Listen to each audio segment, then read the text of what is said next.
the Around the NFL podcast. Found love and the diabetes at the Santa Summit. Hello and welcome to a very special Christmas Eve edition of Around the NFL, the flagship program, Week 16. Can you believe it? Dan Hanzus here with Marc Sessler, Gregg Roesnthal in our respective homes. And yes, right now, upstairs from where I'm recording this, my in-laws from Texas are here, and they are having the traditional chicken spaghetti dinner, and then going to church, and then celebrating with the family. But the three of us talking football, all right, that's fine too. This is somewhat of a tradition too. I feel like we've had a number of Christmas Eve type shows over the year. One in the office, so that this one I'll take. Well, yeah, I mean we had the advantage of working from home today, which, Greg, I don't know about you, we've spent a lot of Sundays consecutively together in that office, and it's perhaps not as vibrant as our last NFL headquarters were on game days, but I quite enjoyed being home on the couch, wearing the clothing I chose while these games unfolded. Very nice. Very well said, Mark, as always. And yes, the gift, the way the calendar fell, was a full slate of Sunday action, also two games to get to on Saturday. And just, a little program note here, a little bit different show here. We're going to try to be a little bit tighter with the games. We're not going to do Sunday Night Football. We're going to hit Sunday Night Football and the Christmas triple header on Tuesday morning. So we're going to kind of spin through the league, get you caught up where you need to be. And we thank you if you're listening right now on Christmas Eve or Christmas morning, or you're hiding in the bathroom because your mother-in-law is driving you insane. We're here for you. Let's get into it and start with the big game on Sunday. It was at, I almost called it Joe Robbie Stadium. That is outrageous. Whatever that place in Miami is called, I think it's Hard Rock, where the Cowboys and Dolphins, two 10-4 teams looking to make a statement. Only one could. Ferguson the snap, the hold down by Bailey. The kicker is up. It's good! And the Miami Dolphins defeat the Dallas Cowboys 22-20 here at Hard Rock Stadium. What a last drive by Tua and his offense. Great running by Wilson. And Jason Sanders, a perfect 5 for 5 in this game, and that's going to do it. What a finish. What a finish indeed. Jimmy Cevallo and Joe Rose with the call, WBGG. Fun fact, boys, little Christmas gift for you. I did the research myself. Kickers were 15 of 15 in the 4 games that I tracked today, but nobody was more nails than Jason Sanders, who went 5 for 5, including 3 pipes from 50-plus, and that game-winner chip shot you just heard. Those are the 3 points that were the difference in a 22-20 win for the Dolphins over the Cowboys. Greggy, Dak Prescott led the Dallas offense on what could have been like an MVP season winning touchdown drive in their final possession, but that Cowboys D just didn't have an answer for Miami's offense when it mattered most. I can't believe the Dolphins win this game scoring 1 touchdown. I had to double check that just now as I'm looking at it, and yet it felt like their offense was in control this whole time. They could not finish drives, but I think on that last drive, Tua gets the ball, 3:27 to go, down a point. They've been trailing throughout the second half, and it's very much okay, what do you got right now, Miami Dolphins? And they made it look fairly easy, and I think the gravity of Tyreek Hill was such a big part of that. On one big third down play where they bring Tyreek Hill in motion, or else they would have had to kick a longer field goal, and they would have given Cowboys the clock back. The Cowboys are falling down on the ground before the ball's even snapped. A very creative play call from Mike McDaniel. They ran the ball a handful of times really effectively on that drive, something Dallas could not do. And then a couple throws were just easy because of the gravity of Tyreek Hill, that they were so afraid of beating him over the top. And that was the case throughout the day. He went 9 for 99, that the Cowboys were giving up short passes, and Miami just controlled it, was able to kill the clock. And I thought that was the difference between these two teams. Yes, it was close in the end, but the Cowboys couldn't run the ball. The Cowboys couldn't get their pass rush going. And I thought the Miami offense had more schematic and coaching answers than the Cowboys did in this game. So it was a very deserved win. Even though it was close, I really felt like the Dolphins were the better team throughout the day.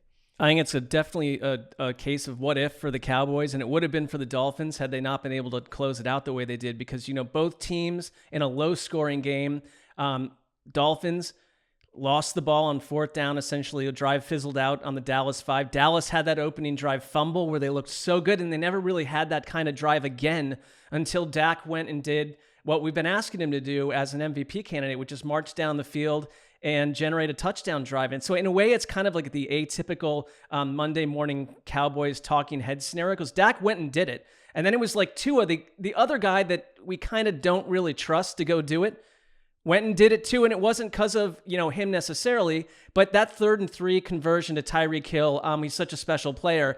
And then they were able to force the Cowboys into timeouts, and you get that one Jeff Wilson run and these inflection points for that drive for the Dolphins where he converts and Dallas is they're out of options at that point. And Jason Sanders, you mentioned it, Dan, on the day for kickers. I mean, he went 3 for 3 on 50 plus before that game winner, which was much shorter. He's the first Dolphins player in a long lineage of Miami Dolphins players to kick 3 50-plus yard field goals in a game. And that was the difference, because you're right, these two teams could not close drives. And to have a kicker like that on a day like this made a big difference. Yeah, I had a mega spicy Christmas Eve hot take on Twitter that kicking is now too good.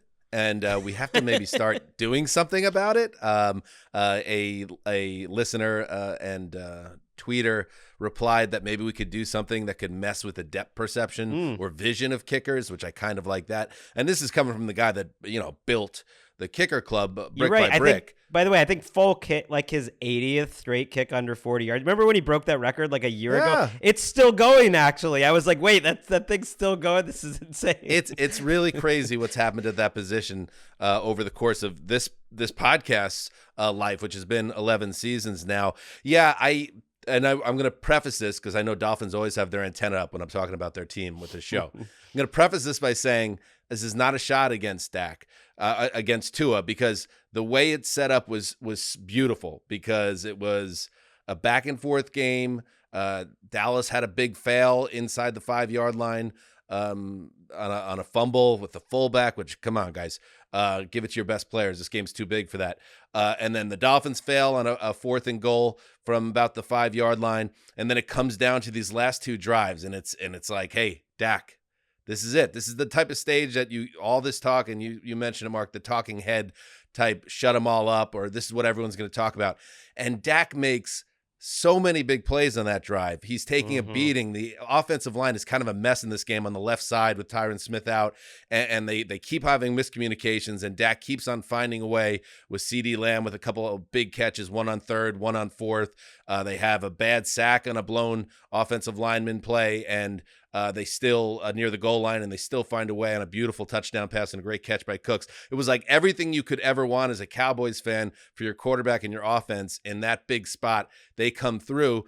And then, speaking of Twitter, I then tweeted, okay, now Tua, it's your turn. And it wasn't Tua that single-handedly drove that Miami possession to the game-winning field goal. It really was a Mike McDaniel masterpiece, and the running game, and Tyreek. And I think what this game showed me and other people that are still kind of harboring some doubts about the Dolphins is what they're really good at is some of the stuff that doesn't get talked about as enough, like their ferocious pass rush, how their defense has been really good for the better part of the season now, and then their offense ability to run the football and scheme up ways to gain yardage when it's not those splashy Tyreek and Waddle plays. Right. I want to say one quick thing about Dak, because like that drive, he did make some key throws. There was one to Michael Gallup that was just money. I mean, he had connections with CeeDee Lamb. He was on with CeeDee Lamb. But they got to the Miami 4, and, this was a legit call, I think. But it was an incomplete on 2nd and goal,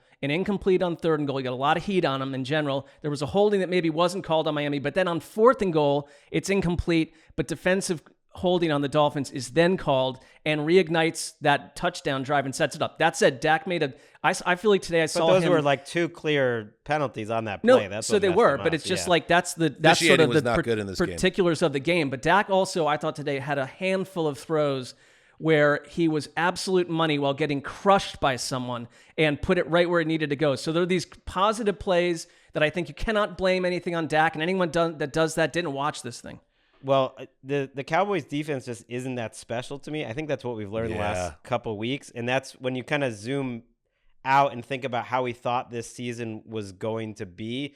I think that's a disappointment because I had no faith they were going to stop the Dolphins there at the end of the game. And when you watch these two defenses, I thought the Dolphins defense made life much tougher on the Cowboys. 12 QB hits, 4 sacks on Dak versus Tua, 5 QB hits, 1 sack. Now, part of that is the schematic answers and how quick Tua gets rid of the ball. And both quarterbacks had their misses. But, like, I look at these two defenses, and right now I'd probably take the Dolphins over the Cowboys. And that's concerning because as well as Dak's playing, they don't really have a running game. You look at the box score, and it's CD for 6-118. And then the next one is Jalen Tolbert, who kind of caught a prayer ball for a bomb at one point. It just, things were hard for the Cowboys in a way that I just didn't feel like they really were for the Dolphins. And, and it was a nice drive to put them ahead late. But, God, I feel very similar about the Cowboys now than I have. Well, yeah, they're 10-5 and headed to the 5th seed again right now. You never know. Seed. There's really nothing they could do now. They're going to be that number 5 seed. Even if they win another road game, they're going to finish under 500 at home.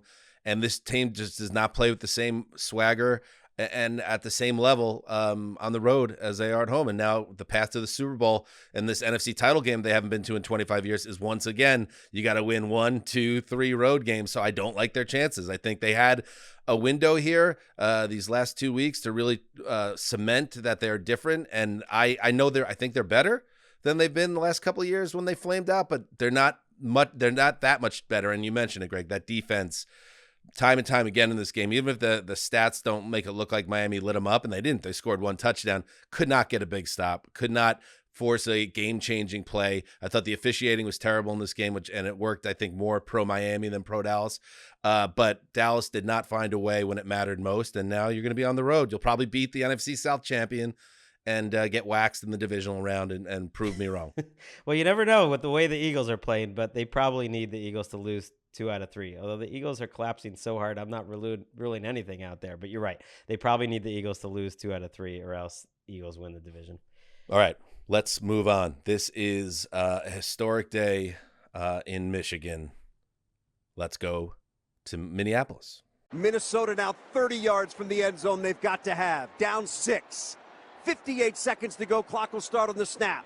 Mullins takes the shotgun snap. He's back. Mullins looking. Pressure comes. Stepping up. Looking. Throwing deep downfield. It is picked up by the Lions. Intercepted. Coming back the other way. Ifeatu Melifonwu. This is going to be over. Lions are going to win it. Lions are bringing the NFC North title back to Detroit. Oh, yeah. The Bongos deserve it. How about this for a Christmas gift, Detroit? Your Lions are division champions for the first time in 30 years. Jahmyr Gibbs had 2 rushing scores. Amon-Ra St. Brown went over the century mark receiving and had the third quarter go-ahead touchdown. And yes, Melifonwu had the game-sealing interception at the 5-yard line with less than a minute to play, and it allowed the Lions to escape the Vikings 30-24 at US Bank Stadium. The injury-ravaged Vikings, the team of around the NFL, they made the visitors sweat here. They had back-to-back touchdowns on each end of the half, but otherwise the Lions were pretty clearly the superior team today. They won the turnover battle 4-1. That was a big difference. Mullins was, again, ignore the stats. Mullins was kind of a mess. Nick Mullins, the Vikings quarterback in this game, despite high yardage and some nice throws, but he was throwing the ball up for grabs, including that interception where he's just, he spots the open receiver a little bit too late. He holds it too long and then gives a gift-wrapped interception to close out the game. So, they were the superior team, the Lions, today. They've been the superior team in the division since they beat the Chiefs on the first day of the season. And you know what? Quite clearly, we need to hear from Dan Campbell, like right now. Man, this is special. This is special. It's something you don't get to do all the time. They're always special to win a division. I don't care how many of them you get because of the work that goes into it. But to do something that hadn't been done in 30 years for a team is special. And that's a special group of men back in there that are staying tame at this point. They're staying tame at this point because the Lions believe there's more ahead of them here, Greg, than just an NFC North title. This is a team that is really, under Campbell, turned into a whole different animal. Even from, I think, about, what were they, 1-8 last year, 1-7.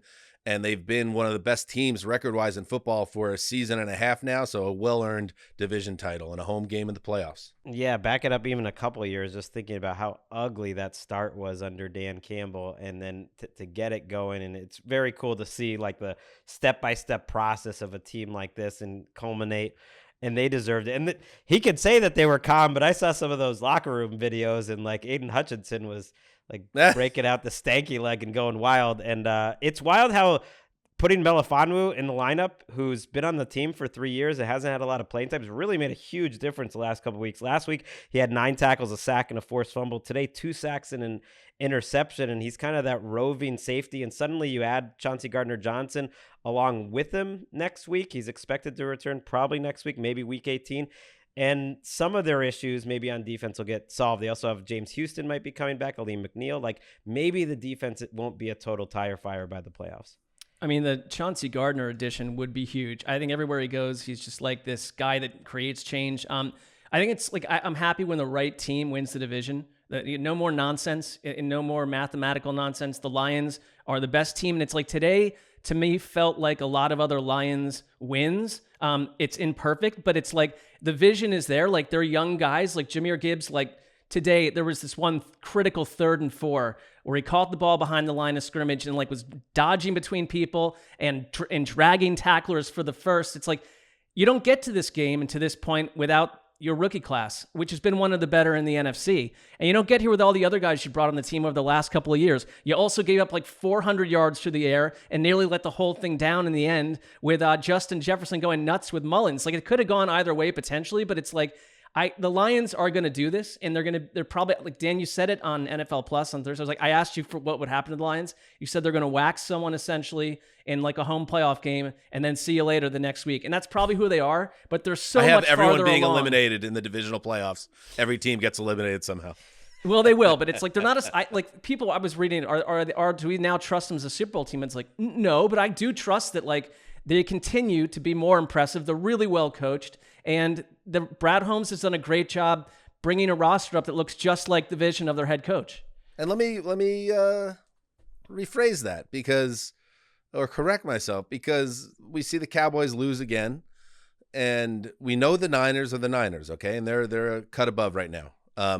But anything else in the NFC is pretty wide open, including, by the way, if the Lions, for instance, with Jared Goff, get the Rams with Matthew Stafford, which seems like something that could very well happen. And yeah, I think we all remember when Jahmyr Gibbs was taken in the first round, because everyone, and this isn't his fault necessarily, but everyone had Bijan Robinson fever. Like he was a cross between Gale Sayers and Jim Brown and LaDainian Tomlinson. And then when the other guy got taken, it was like, it's kind of a reminder that with running backs, you come out of college, get on a good team, because if you get on a bad team like Bijan, you kind of get forgotten. But if you get yourself in a good situation with pieces around you, him and Laporta, that is the big difference between this year and last year on offense. It's going to be really exciting to see what their journey is from here on out. As far as the Vikings go, listen, here's the positive spin. Okay, the team of ATN all but dead, according to ESPN's Football Power Index, which is quite a title for something. Sunday's loss brought the Vikings' chance of making the playoffs down to 25%, which is actually, 1 out of 4. Basically, if they win out, they're in still. There's still a path, and yet, even with Justin Jefferson back and being a superhuman, the quarterback play is killing them. And, I found myself pining for Joshua Dobbs again, and I know Jaron Hall's out there too, but Nick Mullins just throwing those balls up for grabs. I think more than anything else, quarterback play ruined their season in these last 3 or 4 weeks. And it's frustrating, because I thought this team really did have a lot of DNA to be a fun, exciting group to follow as the team of ATN, but it's a tough spot. They lost too many guys, but they have Green Bay at home, and then they go to Detroit and Who knows what Detroit's doing in Week 18? I would imagine I just don't trust them against anybody. Right. I don't either. That Packers fair. game is basically an elimination game. But the thing that surprised me most after all the results that have come in the Vikings and Packers are 7-8 is that, like, if either the Packers or Vikings win their last two games, they're almost definitely in, which it feels like, how is that still possible? But if just because of all the teams that are playing each other, according to New York Times, if Vikings did win those two, they'd have a 96% chance. So it's in front of them. I don't trust them to actually do it, partly because their defense, like, as fun as they've been, they didn't get after Jared Goff. The Lions had answers today, only 3 quarterback hits with all those blitzes and everything. Everyone's like, oh, the blitz versus Jared Goff. The Lions were better than the Vikings defense. When you guys check the game out, let me know later this week. But, like, I'd be surprised if Stefanski watches this film. Dobbs got benched for being mistake prone, and Mullins could have thrown 5 interceptions in this game. I wonder if we see the rookie on the field with the season on the line, which is a tough spot. But like several other teams across the league, it's dire straits at the quarterback, and you're just looking for a miracle. Let's give the final word to Taylor Decker. He's in his 8th season with the Lions. He was born in 1993, the last time the Lions had a home game. He was emotional after this win. When you love the guys that you're playing with, it means a lot more. Ben Bosher tweeted, he's been a Lion for 2,796 days, and for the first time, he could call himself a champion. And you know what, boys? I feel like we're kind of champions because they were the team of ATN when they were dirt, when they were nothing, and we believed. Maybe this means that the Vikings, a year from now, are doing something similar. And we've been that prescient again, just not at the moment. I felt bad for the Feels a little Vikings because different. in my heart watching this, it's like I kind of want the nice things for the Lions, even though the Vikings are the team of ATN. Cynthia Freeland, Kevin Patra, all the great Lions fans out there enjoy this. Yeah, how could you root against the Lions? All right, let's keep moving. How could you root against the Cleveland Browns? Harris in the backfield to the left. Flacco from under center from the 25. Play fake to Hunt and a roll out to the left. Flacco eyes downfield. Deep shot. Left sideline. Wants Cooper. He has it. Running free at the 20. At the 10. Touchdown! Amari Cooper is in the end zone with a 75-yard touchdown. That is what you call a tone setter. Amari Cooper set a franchise record with 265 yards receiving. Hey, everybody, this is the semifinals of the fantasy playoffs. My goodness, I think, Greg, your powerhouse daughter's team took a dirt nap because of that. I mean, she's still got a chance as we're taping, but yes, Cooper dropping 52 on her is putting her in a big hole. Oh my God, that's legendary. I mean, that's not Alvin Kamara with like 7 touchdowns on Christmas Day in 2020 legendary, but it's close. Anyway, Cooper 265 and 2 touchdowns, and he added a 2-point conversion because why the hell not? And the Joe Flacco piloted Browns beat the Texans 36-22. They are in great shape to play relevant January football. Mark, what a fun time to be a Browns fan, and what a goddamn performance by their number 1 wide receiver. It was an incredible game for Browns fans, and I can only imagine, Andrew Siciliano, calling this, who has been a Browns fan since he was a child, and watching something that seems so atypical once again for typical Browns teams. And it's like Flacco made it very clear right away that Amari Cooper was going to have a huge game. Within like minutes, he had whipped a 53-yard bomb to Cooper that set up a quick touchdown for them. There was later on a 75-yard touchdown we just saw. It just kept coming. At the end of the first half, Flacco had 11 completions for 246 yards. At the end of the first half, he right now leads the NFL since week 13 with 486 yards on deep passes. At the end of the game, he had 370. And this was a weird game because it was clear Cleveland was going to win. But they took Flacco out and they took Amari Cooper out minutes into the fourth quarter. And, Cooper at that point was 9 yards shy of Josh Gordon's single game receiving record with the Browns. And you could see him talking to Stefanski kind of playfully like, you want to throw me back in there so I can get this thing done before? And Stefanski sort of, according to CBS, was just like, no, absolutely not. But then Houston did a bunch of garbage time theatrics, came back into it. Flacco and Cooper come back into the game. And so then there's a huge third down completion to Cooper that essentially set the record. And I think that probably prevented a lot of annoying conversation this week about Stefanski not putting him in there for that final couple plays. Put it this way, Mark.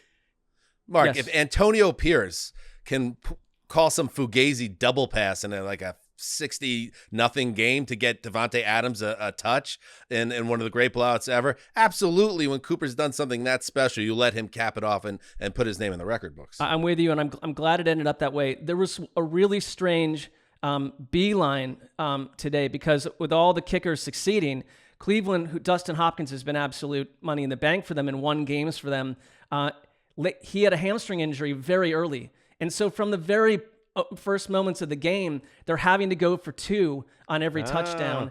They're having to go for it on 4th and 8 from the 16. Like Stefanski was asked at halftime, do you not have anyone else, like even your punter, that could kick a field goal? And he's like, we flat out do not. And so it caused them, I think, to be more aggressive. And it was kind of a case study, and if like a kicker-free roster, because a couple of that just set up more touchdowns where it could have been field goals. But it's like, it leaves you concerned because their punter also was banged up. So they come out of the game like in great position for the playoffs. But if the Hopkins thing is real, you're taking like a massive factor to their offense away. But I just cannot believe what their defense was. Their defense. I cannot believe what Flacco has done over these couple of weeks. It's got to be one of the most unpredictable things we've seen in 10 years doing this show. Well, I mean, they average 1.8 yards per carry, and they put up 36. They had under 30 rushing yards last week when they ended up winning that game against the Bears. I give Stefanski so much credit because he's just leading on what's working, and the kicker being hurt absolutely, got them an extra couple of touchdowns. Because, I mean, one of those, that 4th and 8 one where Flacco's basically in the grasp and throws an opposite hash throws to Cooper on the sideline. I mean, Cooper had maybe one of the best games I've ever seen any receiver have because of the difficulty of all these throws. I mean, they were great throws, but it's unreal the plays that they made. It wasn't even bad defense most of the time. The Browns are going into the playoffs. I know it's not official. They're 10-5, but they're basically going. And heck, they actually have a little chance here to win the AFC North. Of course, the AFC is wonky. Our favorite Canadian, Stacey Dales, was at the game, and she spoke with Amari Cooper, who predictably was feeling good about himself. Yeah, I mean, every time I step on the field, I try to put forth my best effort. I do truly feel like I'm unguardable. It's all about opportunities, and I had a lot of opportunities today, so I was able to take advantage of them. I booted Amari Cooper out of the Superstar Club a couple of years ago, and I'm not saying that he's going back in this summer, but at the same time, hasn't he had like a really interesting career? Like he is, even if he's not a superstar per se, whatever that means in terms of how you view it, he is an absolute legit number one for the Browns, and he was for the Cowboys there for a while too. He's had a great career, and Mark Flacco, the second player ever to have three 200-yard games for 3 different teams. T.O. being the other one, which says a lot. 3 different teams. Where's the other one? The Raiders. Come on, that's where he you know what? I kind of damage. glanced over his Raiders career. That's where he started, and he got traded. Yes, to the Cowboys. Man, we've been doing this a long time. The Flacco market keeps on going through my head. The Flacco 1998 Vinny Testaverde season keeps spinning in my mind. That this kind of forgotten, big-armed pocket passer who actually did have something left in the tank, even if people didn't think that necessarily to be the case, goes on a special run and the team starts believing. Yeah, why can't this is actually a good year, Mark, and we could lament their injuries and imagine if Nick Chubb was here to help Flacco, that we're talking maybe they're a true like Super Bowl contender. But in the AFC, like, why can't the Browns get hot and win some games? Like, I think this is a great, exciting time in Cleveland. Well, their defense, which has never complained the whole year, is really well coached, is playing with a lot of the same players with intense confidence compared to an organization compared to a year ago, are getting help now. I mean, it's like, again, you're through for 250 yards in the first half. The Texans are without C.J. Stroud and other players, a bunch of them were easy pickings today, but Cleveland destroyed them in the first half. And so I am left wondering that. I would say one little football note, Dan, like, I don't think that Bill Parcells goes after Vinny Testaverde in that situation, in that time period. If Bill Belichick wasn't part of that staff or part of that who had gotten him in Cleveland in 94, I'm getting a lot of tweets today about Vinny Testaverde taking Cleveland to the playoffs in their last playoff win before Baker Mayfield as an aging quarterback for the Browns when they beat Parcells and the Patriots in the playoffs. So it all comes full circle. And Vinny kind of washed out from Baltimore to get to the Jets. You're right. Interesting. All right, let's and yeah, I don't know what else we really need to say about the Texans other than it sucks because the injuries have been an absolute nightmare for them and taking a lot Stroud back next week, and they're still tied for first place. So it was not a damaging loss for them. Right. So they get Stroud back, and hopefully he stays healthy, and we'll see if they have a run in them. But time's running out. Time is also running out for us to take the Jacksonville Jaguars even a little bit seriously because their struggles continued on Sunday. Here's the snap on first down from the 22. Mayfield throws toward the end zone. Caught ball! Mike Evans! Touchdown Tampa Bay! Evans has 2 today! Merry Christmas, Michael! Merry Christmas to Gene Deckerhoff! If he celebrates. You don't know. We don't know. Producer Eric, find out if Gene Deckerhoff is Christian. Thank you. Baker Mayfield threw for 283 yards and 2 touchdowns to help the NFC South leading Tampa Bay Buccaneers defeat Trevor Lawrence and the bumbling Jaguars 30-12. That is 4 straight wins. 4 straight wins now for the Bucs, who, I was talking about Amari Cooper's had a weird season. The Bucs have had a weird season. It started out strong, Mark, and then it went into a deep tailspin, and they were a complete afterthought. And now they got to be seen as a pretty substantial favorite to win the South, and again, a team that can make noise in the playoffs if you get this version of Baker and the team playing at this level in terms of confidence right now. Man, Baker Mayfield, and that, Dan, we keep nailing it with these Thursday Plus segments. Greg, home run. We talked about Baker, the Lions having their moment, which wasn't wholly unpredictable, but then also like the rise and fall of Baker Mayfield, then the rise again, because this version of Baker Mayfield, what he did today, I was just like, this is a team that could go into a weird NFC and be the team you kind of don't want to deal with because they're going to be at home if they win this division. But not to get ahead of ourselves, I just thought that he today, once again, it was very much the kind of performance we've seen from him over and over. I mean, he galvanized the sideline and the entire offense with a string of key third down conversions on the ground. He's sort of underrated. He's not going to go run for 41 yards, but he will barrel over people to get 6 yards on 3rd and 5.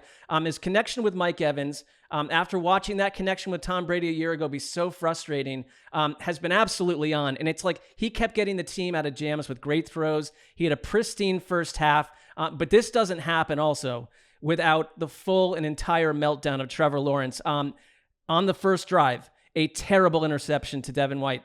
He is destroyed on a sack on 3rd and 12 on the second drive. A terrible interception on a miscommunication with Evan Ingram on the 3rd drive. I mean, and then he strip sacked to open the second half with the team down, 27-0. They never climbed back in, and then to top it all off, Trevor Lawrence, who probably should not, I don't even know if he was healthy coming into this game. He did not look right. He only practiced once this whole week. He was completely off with an offense that's missing a bunch of wide receivers. And then he left with a throwing shoulder injury that we don't know exactly what is going on with that too. And so it's a tough year for Lawrence. Right. And One injury the after another. Jaguars are for weeks we've been saying they're kind of disappearing before our eyes. I mean, they are hardcore disappearing. I don't know what will happen and if they can sneak back into this playoff race at this point, but they look like the polar opposite of the defense and offense that we knew from even a month ago. Everyone lost in the South. So they don't have to sneak back in. They're still so there. I get that, yeah. But that stuff starts to get me annoyed because I get that I'm saying that right now their quarterback is hurt. He's playing terribly. They have no running game. Yes. Their defense is a hot mess and was totally eaten up today. So it's like, it's not the way I want any team to go into the playoffs. That's all. Right. I had that on our Wednesday show. It was my bold prediction that they're not going to make the playoffs. I just don't think they're a good team. And Lawrence, I think, has played better than his numbers have shown most of the year, but that's not true the last 3 or 4 weeks as he keeps taking these injuries. I mean, they were down 30-0 in this game. Ooh. I think they're, even though because of their schedule, the projections have them making it because they have, I think, Panthers, Titans, and so those are relatively easy matchup. Like, they're capable of losing to any team right now, including the Panthers, the way the Panthers are playing late in the season. So everything is sort of falling apart at the same time that it's coming together for the Bucs. The Bucs are a Week 18 win away against the Panthers, and in between they have the Saints, and then they can really they can finish it first. But even if for some reason they lost to the Saints, all they really got to do is beat the Panthers in Week 18, and they're almost certainly the NFC South champs. And the way they're playing, well, offensively, they're a better offensive team than defense. Why wouldn't they beat the Saints next week anyways? Hey, I think Todd Bowles, there's a lot of Coach of the Year candidates, but Todd Bowles, like, he's not going to go there. Oh my gosh, no. Hold on. Stop. I would he say wouldn't one be thing, in my top 10. Wouldn't be. I'd say one thing he's done really well is, like, too far. This team too far, Mark. He's kept his team together. And, like, I will say one defensive player of the week. Here's another prediction. Antoine Winfield, interception, forced fumble, like a huge sack on third down. He's been really good, but, like, he was a huge nuisance to the Jaguars the entire day. My all-pro. He's been so good all year. So good. Hey, the Bucs might not be a great team, but they're in a great division to be an okay team, and they're playing better than okay right now. And you mentioned it. They scored in their first 4 possessions, 2 touchdowns, 2 field goals. They held the ball for more than 18 minutes in the first half. They outgained the Jags 224-84, and they went into halftime up 20-0. They ended the game immediately. So the Bucs, and don't tell me Baker in YOLO mode if they do close this division out, which I think that they will. And the Cowboys coming to Tampa on like a Saturday night. That ain't a gimme. It ain't like last year when Dak carved up a Brady carcass Bucs team. This could be a little bit different. So it is crazy. This Baker up. offense is unquestionably better than the Tom Brady Bucs. Like, there's not even a debate about it. I mean, Brady was like 74 at the time. I get it, like, but I it's know still what you mean. It's still kind of crazy. All right, one more game before we take a break. Let's head to Atlanta, where another NFC South team, the Falcons, was looking to kind of stay in the race. Lined up at the right side of Indianapolis's offensive line, and here is Minshew on a drop. He'll be forced up in the pocket, going to take the shot for Pierce, and who else has picked it but Jesse Bates? On his feet, 45, and tripped up at the 43. And for Bates, that's his 6th interception of the year. Boy, you cannot throw the ball late down the middle with a guy like that guy in the middle. Nope. Can't do it, Minshew. Jesse Bates with another big play to seal it. Taylor Heineke did not turn the ball over at quarterback. That's a win. I don't need anything else with that team. Just don't turn the ball over at quarterback for the Falcons. And that was enough, adding 1 touchdown pass, leading Atlanta to a 29-10 win over the Colts. I mean, come on, Indy. You get blown out here by the Falcons? The Falcons keep themselves in the mix, whether or not we want them there, Greg. They're here. They're still around. Yeah, the formula they came into the season with hoping for was finally there. This was a very what's the just blah game. Just like there was nothing extraordinary about this game, right. But it was exactly that the Falcons nothing burger, if you will. Like Bajan for 122 yards, like an entire drive coming out of halftime that was all Cordarrelle Patterson, Tyler Algier, and Bajan Robinson. Kyle Pitts with like a long early touchdown. They ran for 177. Other than giving up an early long touchdown drive by the Colts, they basically just shut him down. And I think it's all because Arthur Smith's kid wanted him to get rid of the facial hair. He's back to the no mustache. Let's listen. The last time you showed up without a mustache, you said it was like a 3 a.m. impulse. It is one impulsive. I had to change momentum. But, clean up, church myself up for the holidays. Hey, he's got to church himself up. They're not dead yet. 7 and 8. What does that mean? The charisma is just exploding out of my laptop screen right now. There was no Michael Pittman for the Colts. Like, at some point when, what's his name? Noah Grayson and Will Mallory are your 2 leading receivers. Like, you just don't have enough on offense. And Heineke got lucky on like 1 pass that could have been a pick 6. But other than that, was very steady. Hit open receivers. Was solid. The Falcons finished at Chicago, at New Orleans. Even if they won those 2 games, they probably wouldn't get in. So they are still kind of just barely holding on. And I mean, I've been like touting the Colts as a solid team, and they have been a solid team, and they've been consistent. But like you cannot have Gardner Minshew getting sacked 6 times and having drives fizzle out, long. They had Jonathan Taylor back, and that looked like it would make a difference early, but like they just fell apart today. And I don't know. I'm struggling. I'm trying to find teams to believe in, and it's like, I guess the Colts are just another one of these flotsam jetsam operations. Here's a hot take, Dan. The AFC South is worse than the NFC South. At least the NFC South has some teams that have outscored opponents this year. There's no one in the AFC South that's done that. So hopefully CJ Stroud saves us there, because, the Colts' schedule's so easy that they might get in, and I don't know. I just don't think they have enough firepower. Mark, how about this? You got the Browns, man. That's a team to believe in. Just ride, baby. Oh, I'm That's fine your with wild that, card but team to believe in. I think it's just like it's. We can't force these like bottom of the wild card teams to be something they're not. They're inconsistent and sometimes good, sometimes bad, and they're seat fillers come January ultimately. No doubt, but then I also don't need to go down avenues like with deep math constructions to figure out how like a completely lifeless operation is going to sneak into the 7th seed. That's not doing it for me either. Don't need to do it.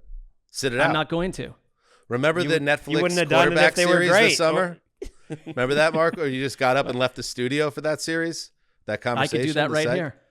That's not hard whenever to do. we're doing permutations of a team that you don't believe in, yeah, you don't have to walk away. Just do the Tiki Barber move when he got mad at Joe Beningo a few months ago. Just turn the mute button off, sit back. We won't get mad. We'll get it. Okay.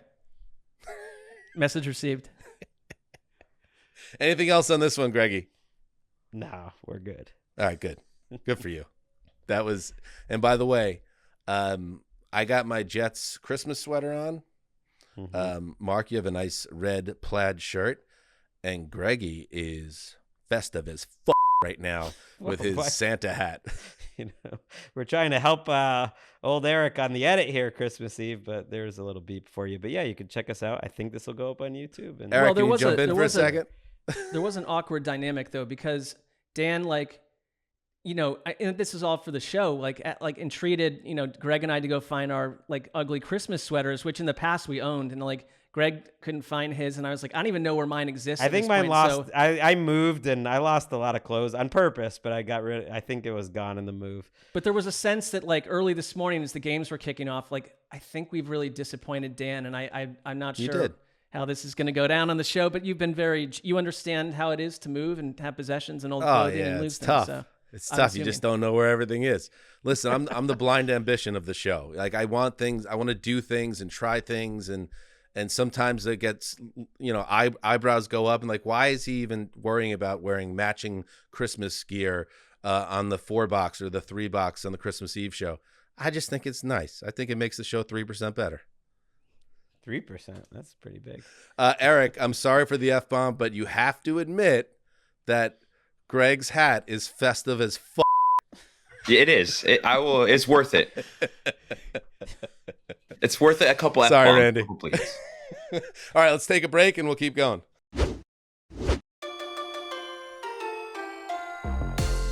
Yeah, drop that beat, hip-hop Santa. Santa's coming tonight. Santa's having a nice year for the kids, Jack and Harrison. Some high points, some low points. But overall, enough where they don't get cold. And what is the big gift that's arriving in your respective homes for your children? For me, let me just make sure. Santa's got the PS5 coming with the Spider-Man game bundled in there. And, people are just going to be going off in the house at about 7:30 a.m. tomorrow. Yeah, we did our Christmas last weekend because my kids are now, they've arrived in Japan. It's already Christmas there. They've already opened their second load of gifts from Santa there, which is... Aren't time zones pretty crazy when you think about it? It's way ahead. But I did the thing where they opened their presents, they were happy, and then it was like, oh, I think there's one more thing.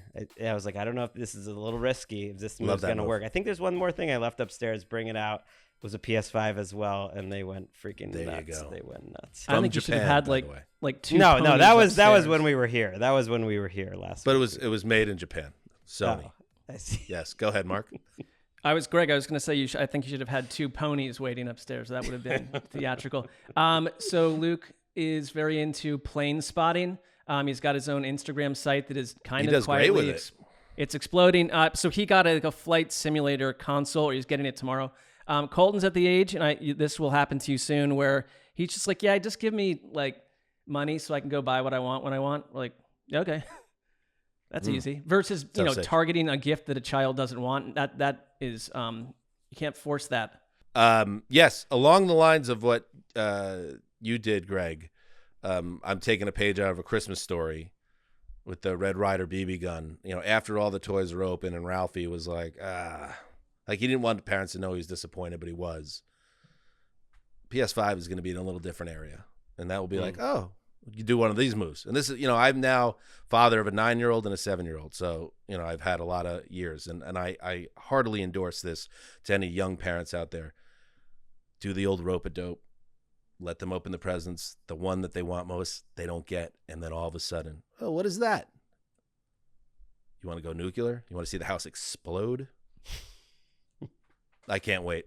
I'm more excited as a parent for Christmas morning than I was as a child. I didn't think that was possible. That's one of the great things about being a parent, and my kids are getting older, and I know there's only so many years that it's special like this. So cannot wait.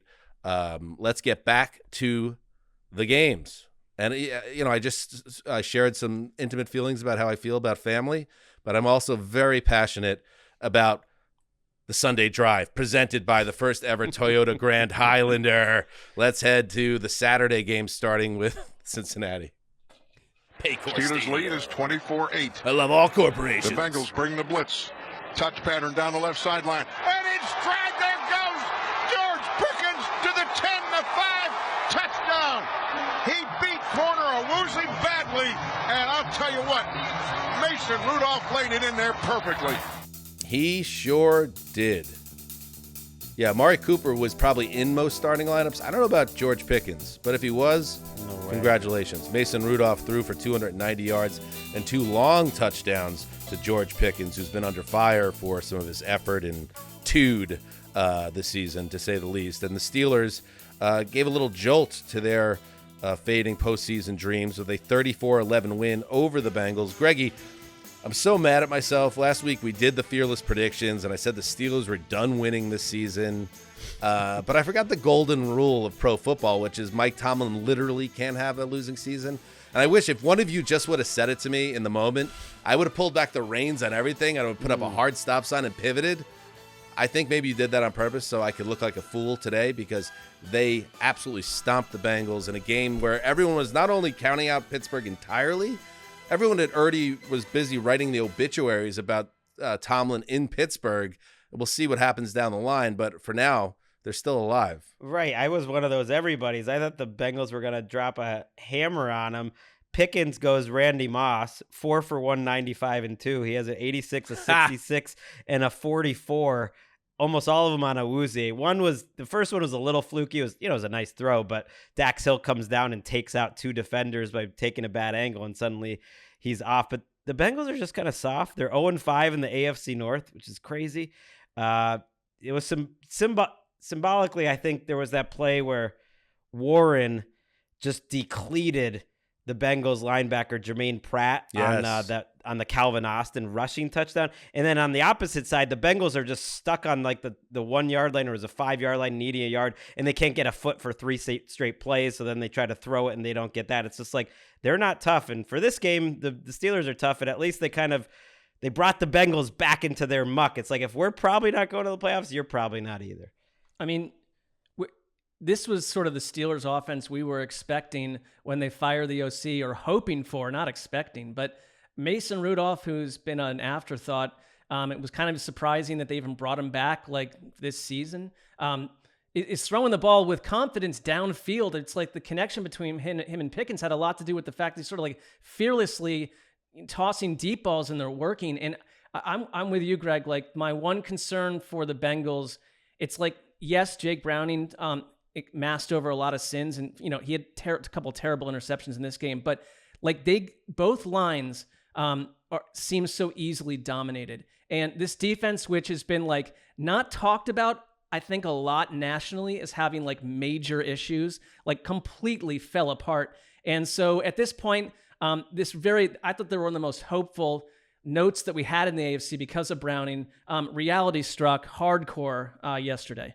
It does feel like these quarterbacks, even the ones we believe in, and I'll use Dobbs as an obvious example, Browning as well. Some of them, once a few games pass and there's some tape, they get exposed a little bit. And I hope that's not it with Browning. I hope he bounces back. Who do they have after this, Greg? What do we have left for Cincinnati? The Chiefs and the Browns at Kansas City, and then that's home tough. to the Browns. So that's tough. Obviously that's a tough close for Cincinnati. And if they won them both, they're probably in. That's the thing with all these teams, because they probably won't win them both. That's the thing. No, like you got to win. You got to win the Pittsburgh game when the Steelers are on their back, and they couldn't. So that is that. So we'll see in terms of for Mike Tomlin how this could change his future, even if they don't make the playoffs. If they close out with a winning record, does that quiet anything about him being fired or traded? I don't know. But the one other take I have is in the fourth quarter when there were Mason Rudolph chants. He's been there forever, and there's been all sorts of stories around Rudolph forever. He'll probably be, I don't know, I was going to say he'll be somewhere else next year, but he's been around Pittsburgh for a long time. They're playing Rudolph the Red-Nosed Reindeer on the PA after the game, and he's being interviewed. And when the sideline reporter mentions that to him, he kind of rolls his eyes like, "Don't bring up this damn song again. I don't like it. It does nothing for me. It's way on the nose. Red nose, nailed it. Let's just move on."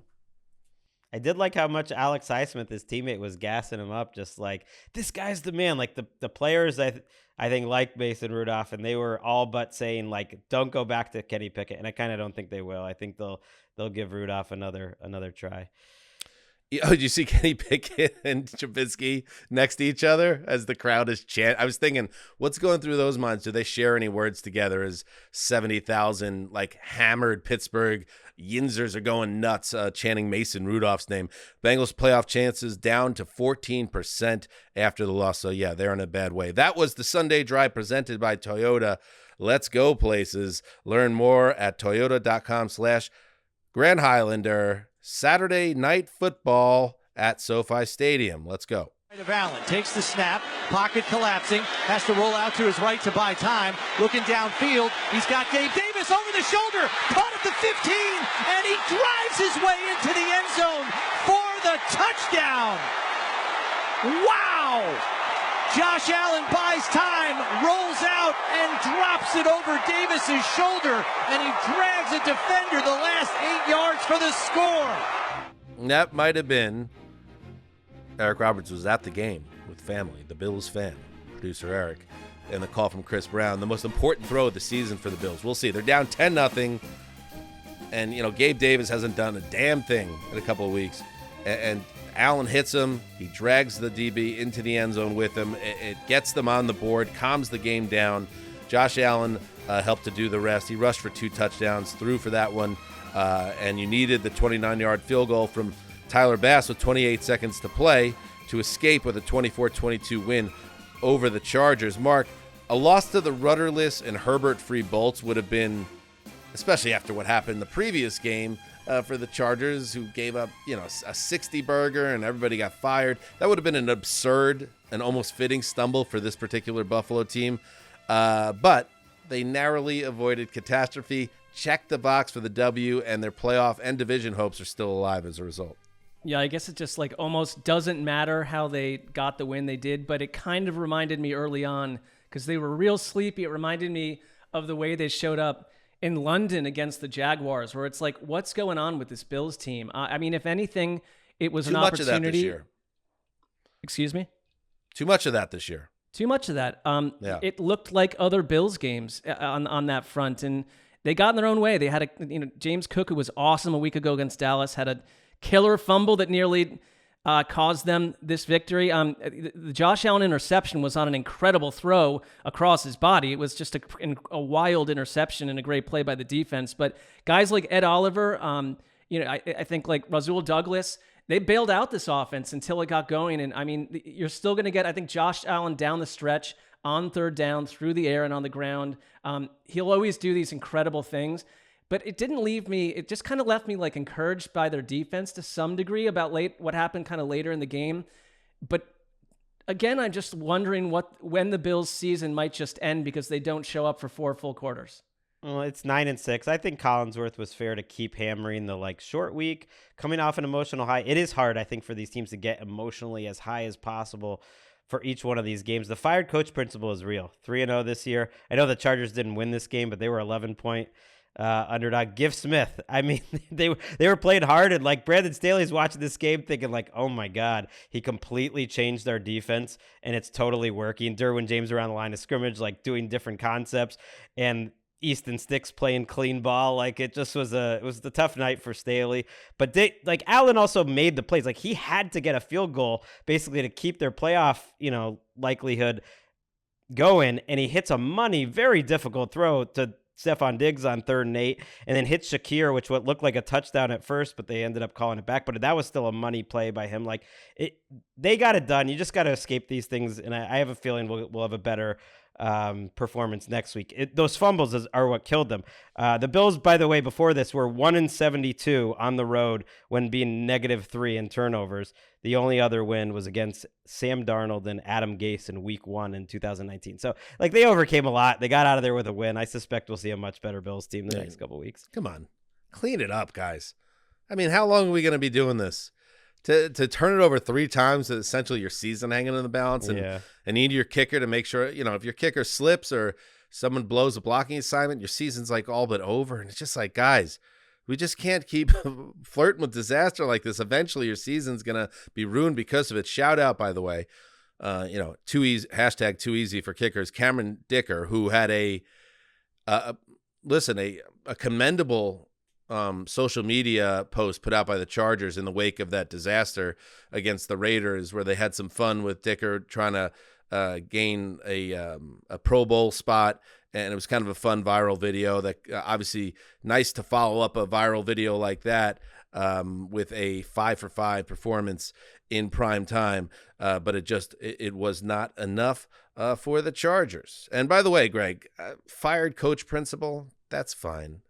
But it's the Passaccia bump. My bad. I was using the Brad Spicer, wording. You're right. That's ATN certified, bro. What are we doing? My bad. I regret it. It's okay if you think fired coach principle is better than Passaccia bump. No, it's not. Passaccia bump just rolls off the tongue. Anything else on this one?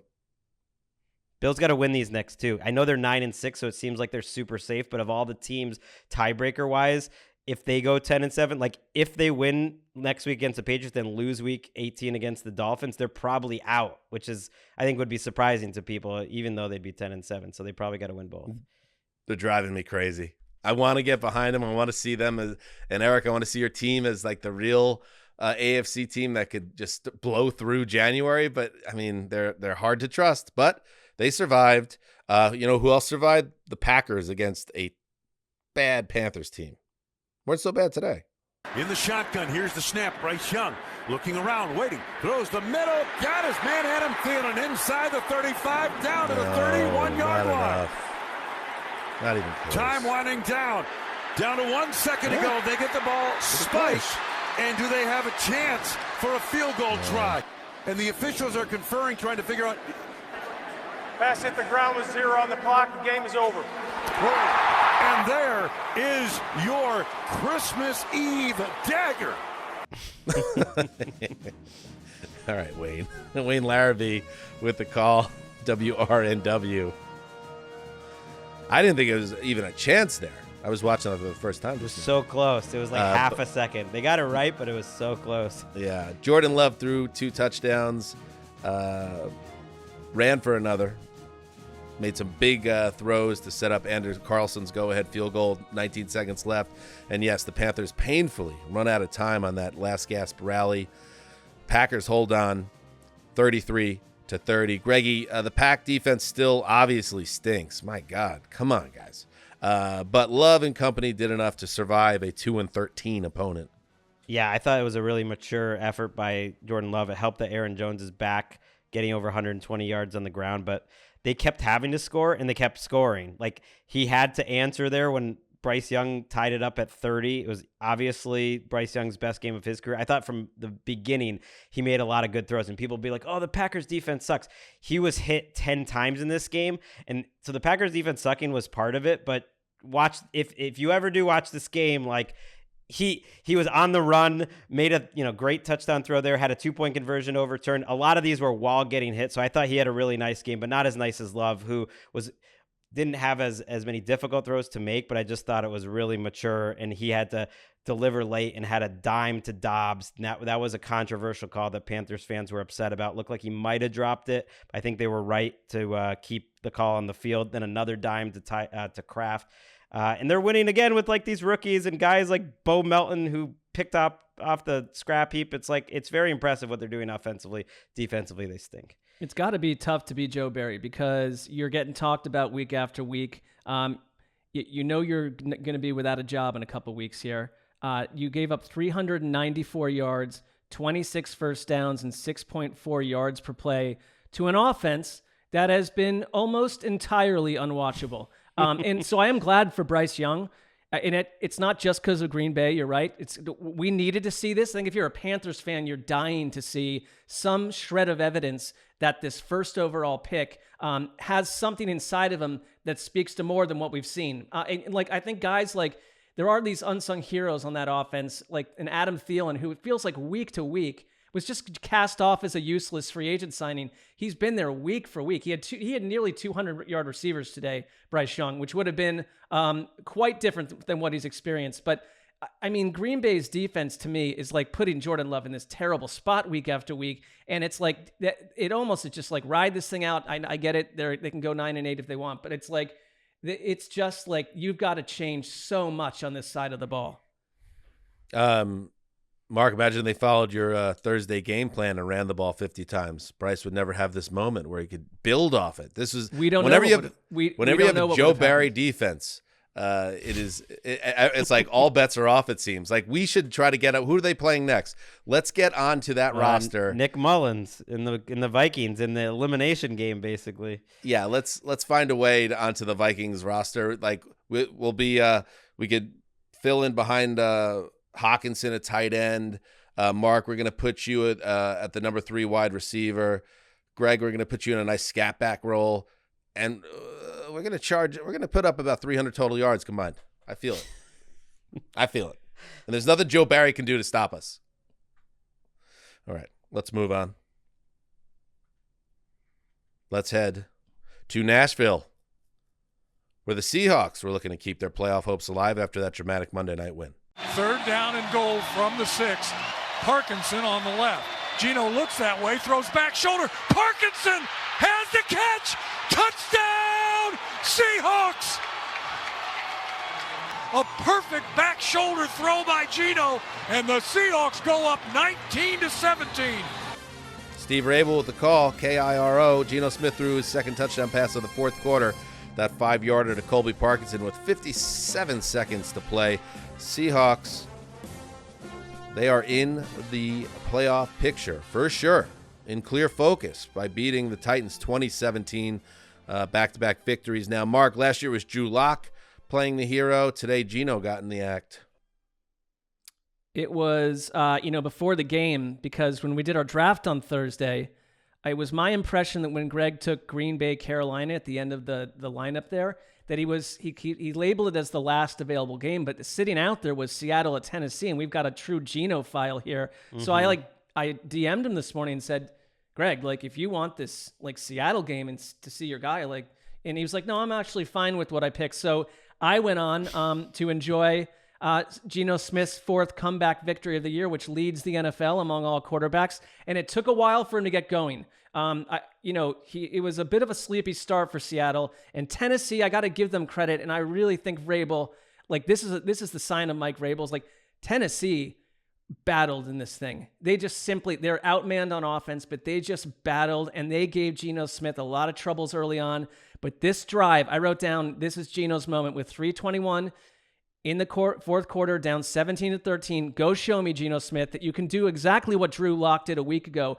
and he unfurls a total money throw to Tyler Lockett on 3rd and 6. He is destroyed on a sack, but he does not give up. He hits on 3rd and 14, Jackson Smith and Jigba for 18. Another couple of big conversions to Lockett, then a deep shot to DK Metcalf that this happens all the time, but it drew a PI, gave them 1st and goal. Zach Charbonnet slammed twice, but then he hits Colby Parkinson on that touchdown. It was like Geno just made these throws. I think he was like 6 for 6, 5 for 5 or 6 for 6 with like 60 yards when it mattered most. And then the defense put the coffin on Ryan Tannehill and the Titans offense in the final last gasp attempt. So Seattle, I believe you. If you're going to go win games like this, like what's not to like in the NFC? I mean, they can do it with 2 different quarterbacks in 6 days. Very similar games too. Yeah, the Titans have lost 5 games by 4 points or less. This is kind of like every Titans game. It's just like this. They could have had a very different season, and so could Seattle. Like they've won a lot of their games just like this. I think Geno now is tied for the league lead in game-winning drives. It's not necessarily like even a stat that means you're doing great. I think Kenny Pickett is also tied with him, and like Ritter's up there. But they've won a lot of these games on the last drive. If Pickett and Ritter are up there, we got to eliminate the whole stat. We don't know what. That's what I mean. That's like I saw. I was like, wow, Geno has 4. I think if 4 we're game-winning bagging on drives. QB wins in the Twitter cognoscenti, we got to come for the late game drives too. I'm with that. I'm not really into the game-winning drives thing, but made it happen when it mattered most, and they get to 8 and 7, and they're in pole position, but their 2 games are pretty tricky with who is it? It's Pittsburgh, and then I forget who it is in Pittsburgh week 18. and then Arizona. Yeah, that's they probably have to win both of them to get in. They could win one and then get some help. They'd have a better chance than most teams, but we'll see. All right, let's head to the Meadowlands where the Jets jumped ahead big and then had to hold on for their lives against the Commandos. Out of the hold of Morstead to try and put the Jets on top. 54 yards away. Hennessy will snap. There it is, the placement down. It's away. It's got the distance. It is good! Gregg Roesnthal does it. 5 seconds to go. Bob was choosing for the call. I mean, calm down.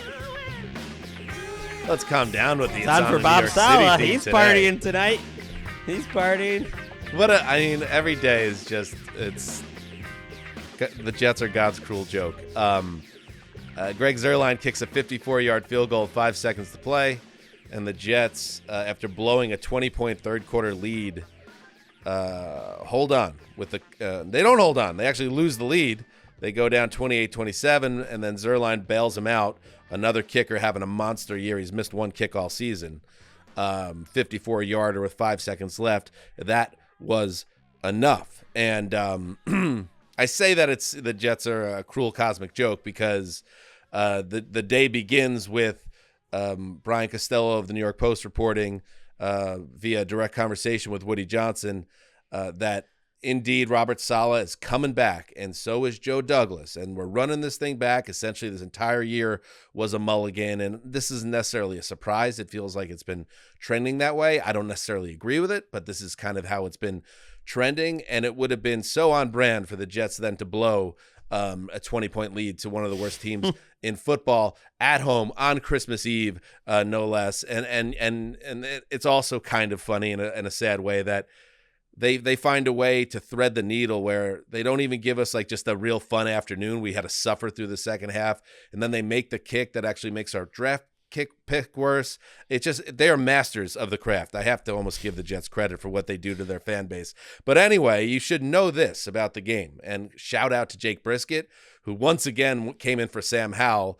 And we're going to get into that in 1 minute. But first, let's hear from Bob Sala, who has very strong takes that might upset one Patrick Claybon. It wasn't necessarily complacency or anything. It was just momentum shifted. Yeah, listen, the blowing that lead, it was just momentum, and there's nothing you could do about it. But they got it back. Like they did something about it, because then they won. That's an NFL coach telling the world where we sit with momentum. So you just put it. That man makes like $4 million a year to coach football. So am I going to Am I going to sit up it's a here, fair as point. Sheck would say on Mount Pius, and say that he's wrong? Shout out to Greg Zuerlein, by the way, hitting that kick. I just feel like it helped the mood of this whole show. You know, like this would have been a dark day for the Jets. I feel like I know you got me all wrong, that Greggy. wasn't fun, but I'm just saying, if they had, on the day they announced Salah was getting the job, blown that lead to the Commanders, it would have been a little salty. Totally at peace with it, Mark. Greg, I was totally at peace with them losing the game because of the draft pick, and it provided very little joy, the fact that they won, because they played so damn poorly. I want to just give a little shout out to Jake Brisket, who at one point, factoring in the last week's game and this week's game, had 5 consecutive touchdown drives. Slice me off a which piece is of that, awesome. Jake And I really have to say, we know Ron Rivera is not part of the future in Washington, and we don't need to say much more about this game, but like, we know he's not the future in Washington, but now Ron has benched Sam Howell like 2 weeks in a row, and Howell played like dog poop in this game, and he wasn't getting a lot of help from his offensive line. But to see Jacoby Brissett, who we all like and respect, but a career backup, come in and just for the second straight week light up the opponent and get his team back in the game. It's like you would make, even in a playing for nothing situation, you might go with Brissett the rest of the way. I don't know if Rivera will, but I think Sam Howell is really mortally wounded his opportunity to be the quarterback of the future in Washington with these last 6 weeks. The play has just not been there, and I feel bad for him because it's a tough situation there, but he hasn't been playing the guitar, put it that way. Yeah, I'm with you. I think you couldn't be in a more perfect storm of problematic scenario for future young quarterback with issues.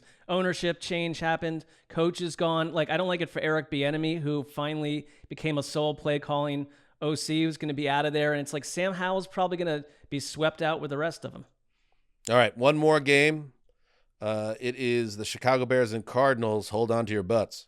Fields under center, brings Mooney in motion. DJ Moore to the left, snap, play fake. Fields fakes the end around to Mooney, now rolling to his right, being chased. Zings it into the end zone. Wide open. Mercedes Lewis. Touchdown. Touchdown Bears. 1 yard toss. And the 40th career touchdown for Mercedes Lewis. Mercedes Lewis, everybody. Our buddy MJD's favorite dude. Always talking up Mercedes Lewis in the theater on Sunday nights. I think they were in the same draft, like literally the same draft class. I believe same they were. team. Mercedes Lewis has now caught touchdown passes in the National Football League in 2006 and 2023. That's cool. Anyway, Justin Fields threw for that touchdown to Lewis and ran for another score. The Bears beat the Cardinals 27-16. Cole Kmet had another big game in this one, 4 for 107, even though he missed the second half with a knee injury. Hopefully he's okay. Khalil Herbert goes for 112 and a touchdown. So the Bears bounce back after melting down against Cleveland the prior week. And the Bears have 420 yards of offense in this game, 250 rushing. So we're talking about how this team, and is it too little too late for the coaching staff? I don't know, but they do seem to have an identity. And Fields, while he wasn't perfect in this game, he had a bad interception in the red zone, but he started out beautifully. He throws for 170. He adds 97 yards rushing, and I just, this will be interesting to see how he closes here and what that means for Chicago. And there were two things happening, and we talked a little bit about it on Thursday, that you nearly have Green Bay falling to Carolina. Instead, they nipped Carolina, and the Green Bay Packers can celebrate tonight, but they brought the Bears one step closer to having the first overall pick that they can do whatever they want with and maybe change the future of both teams in that division for the next 15 years. Bears and Jets both win, both at 6 and 9. They are the 8th and 9th pick in the draft right now. So the Bears happy they have the 1 pick on top of the 8th pick. And they're not eliminated. How about that? We're going into week 17. The Bears are technically still alive. And again, a lot is technically alive. The Cleveland Browns, Mark, as I was looking for eliminations, are still alive for the 1 seed in the AFC. That's how many things could happen. So is that the Browns win out and everyone loses out? More or less, yes, Yeah. to get the 1 seed. But I think they have a chance to win the division in a more realistic way than people would understand, because they would win the tiebreaker over the Ravens if the Ravens lost twice. Well, that is not. I mean, that's not probable, but we're at the point where that is far from impossible. Mm-hmm. Kyler Murray, by the way, their passing game, he's given them a little boost, but their passing game just is not clicking. And that was the 6th game of Murray running the offense. So they have work to do. I know, Greg, you're pretty confident that they're running it back with him. But it would be nice to see him have one of those like vintage Kyler games before we fold up the tent. And I don't really have anything else to add about this game. No, I just want to wish you guys a Merry Christmas. Good luck on the big reveal tomorrow, Dan. I want to hear that. Are you gonna tape it at the time? I have mixed feelings about that. You wanna be in the moment. So I sort of pleaded with Emeka to tape it quietly, like hide it. And I am glad that I have it, because I've watched it a few times since. It makes me happy. Yeah, it is the eternal quandary. Christmas morning, I could still picture my mom, Deb, in 1990 with that big old video camera on her shoulder, and we hated it. My sister See, my parents and I didn't do just that. despised it, and my brother was younger, so he didn't care. But do we want to do that same thing? However, Mark, like, this is a different culture now, and cameras are everywhere. The phones are always out, so kids aren't nearly as self-conscious as we once were. So there's a lot of different angles to look at it from this. I think I would get the moment recorded and sort through the feelings around that at a later time. With a licensed therapist. Sure. That would be good. But yes, Merry Christmas to all who celebrate, and thank you for listening to this show and every show. And until next time, which will be Tuesday, do one thing. Have yourself a Merry Christmas and heed the call.